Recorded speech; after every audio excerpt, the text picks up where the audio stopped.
I protest! Harry, you put your name in the Goblet of Fire. You know what's crazy about Harry Potter and the Goblet of Fire?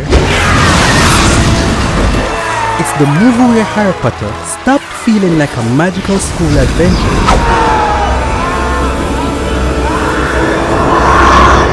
and started feeling dangerous. Before this film, the series was cozy, floating candles, Christmas feasts, weird teachers with questionable hiring backgrounds. But Goblet of Fire, this is where the franchise grows up, gets darker, and basically says, alright kids, childhood's over. And honestly, that's exactly why this movie changed Harry Potter forever.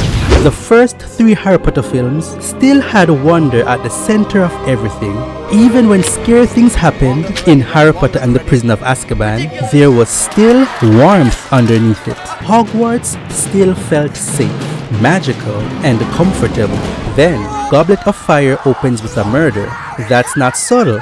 The movie immediately tells you this is not the same world anymore. And what's interesting is that the movie doesn't slowly transition into darkness, it drops you into it. The Quidditch World Cup should feel triumphant and exciting. Instead, it ends in chaos, fire, panic, and the dark mark appearing in the sky like magical terrorism. For the first time, the wizarding world feels unsafe. And that's important because Goblet of Fire changes the core fantasy of the franchise. Before, Hogwarts protects you. After, nowhere is safe. That tonal shift becomes the identity of every Harry Potter movie after this one. Without Goblet of Fire, you don't get the emotional weight of the later films. This movie is the bridge between childhood fantasy and psychological war drama, which is a sentence I never thought I'd see about a franchise where mail is delivered by owls. One reason this movie works so well is because Harry finally feels like a real teenager, not a chosen one, not a fantasy hero, just awkward. And honestly, that might be the bravest thing this movie did, because Harry spends most of this film confused, overwhelmed, jealous, embarrassed, or stressed out of his mind. He's fighting dragons 1 minute, then panicking because he doesn't know how to ask Cho Chang to the dance, which is actually genius storytelling, because Goblet of Fire understands something important. Teenagers don't stop being teenagers just because the world is ending. That's why the Yule Ball matters so much. People joke about the awkward dancing and Ron looking emotionally devastated because Hermione exists. But the Yule Ball is essential. It shows these characters trying to have normal lives before everything falls apart. And that's what gives the later tragedy emotional weight. Also, can we talk about how every boy in this movie suddenly forgot how to function around women? Harry becomes a buffering computer. Ron acts like Hermione committed treason. Neville looks permanently terrified. This is the most realistic magic in the entire franchise. The Triwizard Tournament is one of the smartest ideas in the entire series because it constantly changes the energy of the movie. Every task feels completely different. The Dragon Challenge is pure blockbuster spectacle. The Underwater Challenge feels mysterious and dreamlike. And the maze is where the movie quietly becomes horror. That's something people don't talk about enough. The maze isn't just a physical obstacle, it's psychological. The walls move, people disappear, nobody knows what's happening. The movie starts feeling claustrophobic. And visually, this film is incredible at making Hogwarts feel larger than ever before. This is the first Harry Potter movie that feels truly intentional. You have Beauxbatons, Durmstrang, the World Cup, massive crowds. The wizarding world suddenly feels enormous. And Mike Newell directs the film with this messy, chaotic energy that actually helps the story. Because this movie is supposed to feel overwhelming. Harry is constantly being thrown into situations he's not ready for, which explains why he spends half of the movie looking like he slept for 14 minutes. Let's talk about Cedric Diggory, because Cedric's death is the single most important moment in the entire franchise. Before this scene, death in Harry Potter still felt somewhat distant. Even tragic moments had a fantasy layer protecting the audience emotionally. But Cedric's death is horrifying because of how sudden and meaningless it is. He doesn't die in battle. He doesn't sacrifice himself dramatically. He's just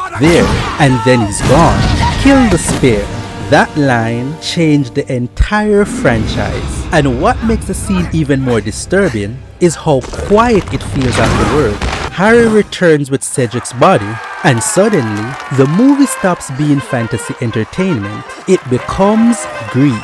The band is still playing, people are confused. Then slowly, everyone realizes what happened, and Amos Diggory crying over his son, that scene hits differently as an adult because Goblet of Fire understands something terrifying. The return of Voldemort isn't scary because he's powerful. It's scary because innocence dies the moment he comes back. When Lord Voldemort returns, the movie completely transforms stylistically. Everything suddenly feels cold and dead. The graveyard scene almost feels disconnected from the rest of the franchise visually, and that's intentional. This isn't Hogwarts anymore. This is a nightmare territory. Ralph Fiennes plays Voldemort with this weird theatrical calmness that somehow makes him even creepier. He is not screaming constantly. He is not acting like a monster. He acts curious, amused, almost elegant, which makes him unpredictable. And visually, the rebirth scene is genuinely disturbing. The bone, the blood, the giant cauldron. This movie really said, "Congratulations, children. Today we explore ritualistic resurrection." And what's fascinating is how powerless Harry feels during this scene. He survives mostly through luck, instinct, and chaos. That's another reason the movie works. Harry isn't a superhero yet. He's a kid, barely surviving something far bigger than himself. And that vulnerability makes the danger feel real.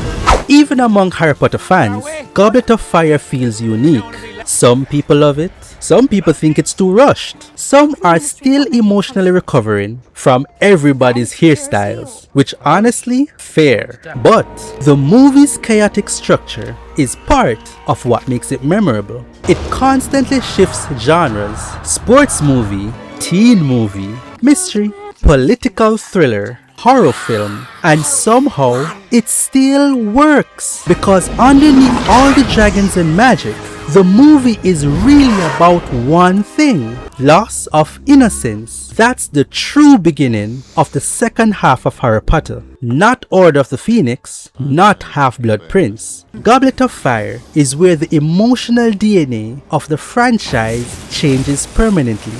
That's why Goblet of Fire matters so much. It's not just another Harry Potter movie. It's the moment the series evolves. The moment childhood fantasy collides with fear, grief, politics, and death. And without this movie taking that risk, the later films wouldn't have worked nearly as well. Because Goblet of Fire forces both Harry and the audience to grow up. And maybe that's why the movie still sticks with people. Not because it's comfortable, but because it isn't.